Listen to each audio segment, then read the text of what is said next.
What's going on, guys? Slim back here with a new video today. And today, you guys, we got one hell of a ban list. I know I'm a little late to the party, but you guys already know how I roll. Being an OG, I ain't gonna give you no bullshit ass, fake ass, I'm gonna open my mouth like I'm about to take a load reaction. We don't do that. We don't do that here. We give honest reactions. And yeah, I saw the list and I think it's insane. Like, shout out to everyone who messaged me. I was sleeping. I'm old, man. I need to get my sleep, but I'm up. I've had my coffee. I looked at the list. I'm super happy. The deck of choice that I've been playing for this format is safe, so I couldn't be happier for that.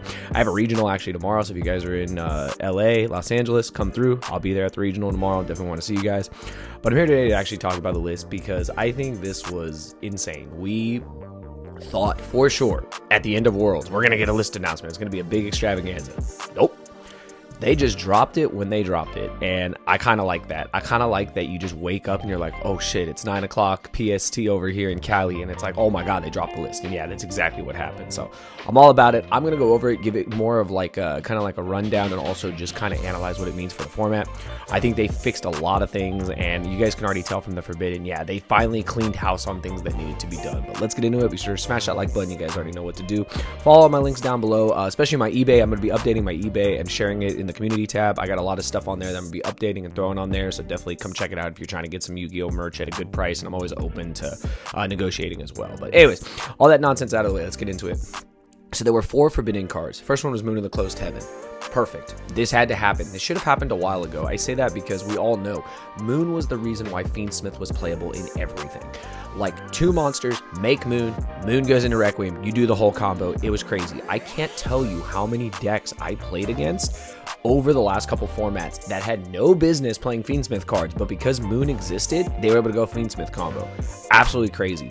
Fiendsmith by itself, perfectly fine. Leave it alone. It's not broken. Yeah, it makes a Caesar. Yeah, it can, you know, make Desiree, but no, like, Moon was the reason. You could throw every hand trap at a deck, and then they just get 2 monsters and go in Moon, and then they play. So glad they hit this. Really good hit. Splash Mage being the next hit. This was obviously for Malice. This was a card you needed to stop. Like, we all know this. Like, obviously, Lancia was a silver bullet against the deck. But if you didn't have Lancia, obviously you don't have a game 1. This isn't Master Duel. Like, you literally had to stop this Splash Mage. The Splash Mage was a really good point that you could check the deck. And a lot of times, if you couldn't check the Splash Mage, you just keep playing. And I think this was a great hit. This was a hit without directly banning White Binder or any of the main guys. I know there's hits to Malice here, as we knew there would be, but this was the hit that made it so that you still have your Malice Link monsters. So in some shape or form, I wouldn't be surprised if the deck keeps playing. So Splash Mage, another really good hit. King of the Feral Imps. I love Pure Mitsu. Anyone who knows me has talked to me at events. That's the deck I've been playing. I love it to death. It's one of my favorite decks. It makes me excited to play Yu-Gi-Oh, and it's why I try to play as much as I can, even though my time is limited these days. I love Pure Mitsurugi. King of the Feral Imps, unfortunately, was the bridge that made Mitsu Rizal as powerful as it was. And because of that, this card had to go. In Pure Mitsu, you may make this card maybe once every 100 games, and I'm not even exaggerating. This card was a blank in my extra deck for so long. Honestly, I'm not going to miss it, but I know Mitsu Rizal, it had to go, sadly. This card is really old. This card, I believe, came out in 2013. I played this card when I played the Minerva Water Toad deck. If anyone remembers that, there's a deck profile of it somewhere on me and Johnny's channel. It's just a really old deck. It was super fun. King of the Feral Imps was the bridge that would search you Gigabyte. And yeah, it was crazy to keep extending. It was nuts back in the day. The fact that King of the Feral Imps was the bridge where 2 4s in Rizal could literally get you to pure Mitsurugi combo, to just pure, yeah, Mitsurugi combo was crazy, like literally. I always say pure Mitsurugi, but it could get you to full Mitsurugi combo. Yeah, that was nuts. This card had to be dealt with, and I think it was also a very good hit. And then Dice Smasher, go fuck yourself. Yeah, good riddance. No one cares. No one literally cares. This card needed to go. Trish said this card sucks. He won the YCS. He ogred that shit and won the YCS. So yeah, good riddance. This card was not needed. So yeah, 4 really, really, really good hits. All about it. This was a lot. Just saying, this was a lot. Like, the limited list was a lot. So we'll get into it. We knew X Rizal had to get limited.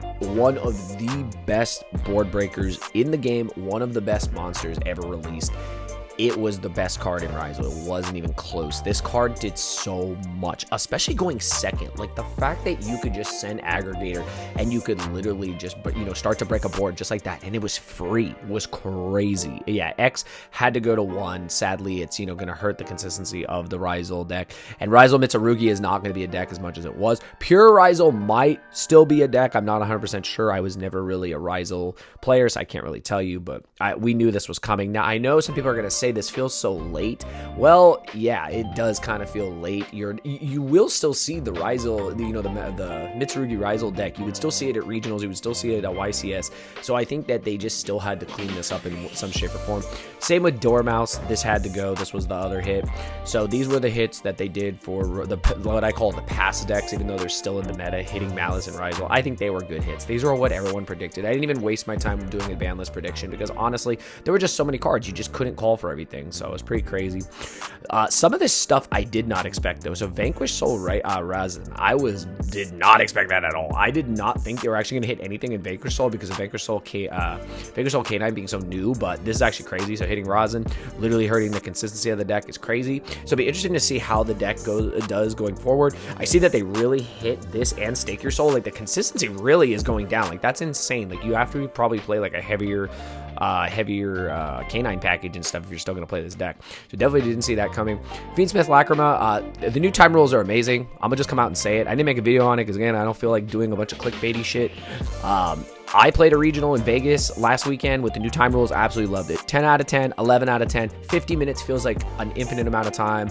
I've been around the game for so long. I remember when we had 40 minutes to play, and I told the judges, you mean to tell me in my time of playing this game, you've added 10 minutes to the clock? I'm all about it. If you can't finish your match in 50 minutes, then you deserve the double game loss. If your opponent's being scum, your opponent's being scum. Like, that's what it is. Like, I'm gonna just tell it like it is. Like, if your opponent is scum, your opponent is scum. Like, that really sucks. That's the only thing I'm not 100% on, but I really hope that it will, convince players to just play at a more like adequate pace. There's no reason to be stalling. You're not going to burn the opponent in time. There's no more intentional draws. I'm all about it. So this card can come back.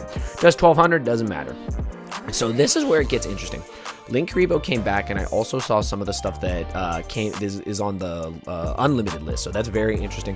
Linkuriboh coming back is kind of crazy. This is an insane Link one, like insane. So very cool to see Linkuriboh coming back. I'm sure there's gonna be stuff with it. Summon Sorceress, not as much of a big deal. It's been errated. I don't really think we'll see it. I'm actually shocked they hit Herald of the Arclight. I really am. Again, this was something I wasn't ready for when I saw the list. I was like, huh. I was like, some combos I guessed end on 2, but I've only ever really seen once. I don't really think this hurts as much as people think. Like, literally, like, they'll just end on the 1 anyway. So yeah, this was a weird hit. Dryden finally coming back. Welcome back, Dryden. Your power crept to hell. I mean, have you read Detonator? Yeah, Detonator's safe, so just saying. Yeah, Dryden, I don't think he's gonna do anything. Crystron Inclusion, this was also surprising to me because I honestly forgot that there was anything you would hit in Crystron. I think the Crystron engine is amazing. I think the Crystron K9 deck is very cool. Crystron before was super cool. I'm just very shocked they actually hit this. I don't know a lot about Crystron, so I don't know how much this hurts the deck, but maybe someone in the comments can let me know. Does this hurt Crystron as much as some people are saying? The consistency, I think, is what it hits, but obviously you still have all your monsters, you still have all your plays. So the inclusion, though, I think was such a good card that it'll be interesting to see what it does and, how it affects Crystron and Crystron K9 going forward. Obedient School, needed to go. Summons 3 monsters from the deck. Get it out of here. Yummy can still play it. If they draw the one of, they draw the one of. Like, honestly, you better just hope you have Ash. Like, it's crazy. Plus, they played a Nib with it, so it's like, all right, well, you can check it with Nib, so all about it. Stake Your Soul was crazy, too. Again, this and Razin, I did not think. I actually, like, if I did a prediction, I actually would have hit nothing on Vanquish Soul because I thought, Vanquish Soul with Kane, it's so new. I didn't think that there'd be anything to hit, but obviously they hit the old cards. These cards have been around for a while. I just didn't expect it. So again, I don't know what this does to Vanquish Soul and Vanquish Soul K9, but it'll be interesting to see if it hurts the consistency and how the deck is going to go forward. Because this, again, I didn't mention this, but the list is effective next week, so I'm still playing a regional tomorrow with the old list, so I'll probably get to play a bunch of Vanquish Soul K9, and it'll be interesting to see what happens to the deck going forward. Solemn Judgment to 1. Goddamn. Goddamn. I have to say, just because I've been around so long, I have seen Judgment at every possible combination there's ever been in Yu-Gi-Oh! Like, I can't believe this card got checked to 1. For what reason, I don't know. I really don't know the reason for this. This is the most awkward hit. Like, yeah, Judgment says no. You pay half your life. But what was this card even doing? This was a side deck card. The only decks that main decked this were like Dynamorphia and like Stun. No deck was main decking this, and the fact that this got hit to 1 is just weird. So this is the weirdest hit on here. I don't know why. Not about it. Judgment is Judgment. It's like not that broken. It's a protection card. So now you only get to play 1. That's crazy to me. So I gotta put 2 away, which is wild. I haven't had to do that in years. So yeah, very, very interesting limited list. Unlimited, semi-limited, branded fusion, consistency for Draco Tail branded and branded in general, I guess. So now you get 2. No comments. Better have your Ash. That's all I could say. And then the unlimited to wrap this up. So Glow Up Bulb had been hyped for a really long time. It makes sense. You're only able to use the Glow Up Bulb effect once per duel. So I don't think that's a huge deal. Masterpiece, shout out to James. You got Masterpiece and Diagram back. That's pretty wild. If anyone wants to try True Draco, I mean, you only get 1 Judgment, so that kind of sucks. But I mean, I guess you can play some other traps for like protection and stuff. Yeah, I honestly don't think, sadly, True Draco is going to do anything, but it's very cool to see. Like, after all these years, I guess, like, people can't really complain about it anymore. I mean, we got so many outs to Masterpiece that didn't exist before. Morphing Jar, I have no idea what that's going to do if people are going to try to play the Empty Jar deck. I mean, you do have all the books. You have Book of Eclipse, Book of a Moon, Book of Taiyu. That's a little scary. Yeah, I'm not going to lie. That's a little scary. Morphing Jar, that thing gets going. That is terrifying. Ooh, Phantom Skyblaster. So this card I really like. I loved playing this card back in the day. The fact it's back at 3 is kind of crazy. I don't think it really does anything like it used to. Like, we used to play this as an extender, like the Danger Thunder deck. Obviously that time has passed, but very cool to see this card back. This is where it gets interesting. Ash and Poplar. I know without, without the original Sinful Spoils, I think that is why these cards can come back, and I don't think Snake Eye is going to be as, dominant as people would have thought, so I think that's really the reason. Kind of crazy. Yeah, I know someone's going to do something with Snake Eye cards. They always do, so it'll be interesting to see what they do. Lightning Storm to 3, all about it. I kind of don't know why it went to 2 to begin with, so yeah. Cool to have 3. We got like maximum back row. Where the hell's my Heavy Storm? Just saying. Where the hell's my Heavy Storm? I really thought we were getting Heavy Storm. I guess not. Like, I guess instead of a Heavy Storm, we got Lightning Storm instead. And then Zodiac Barrage. Barrage at 3 kind of crazy. Not gonna lie. That card's kind of broken. So, yeah, there's only 1 Trident, but yeah, someone's gonna come up with something. I can't wait to see people cook. Like, people are gonna cook with this list. Overall, I think this list is great. I'm all about it. Again, they checked a lot of things that needed to be checked. Some things may feel late, but again, we have been going through a format with a lot of decks.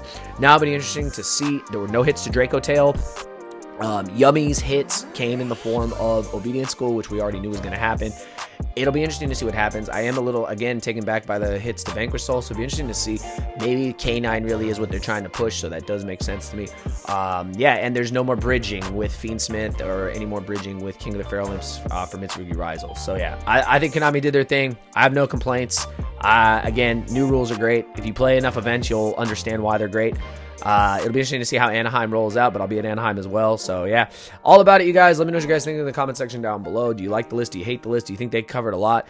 There's never gonna be a perfect ban list. Just remember that. There's never gonna be a perfect ban list. You're never gonna be 100% happy, but I think for the most part, they listened and they checked a lot of things, and this is a really big list that accomplishes a lot. So I'm all about it. But yeah, let me know what you guys think in the comment section down below. See you guys in the next video. Thank you for watching.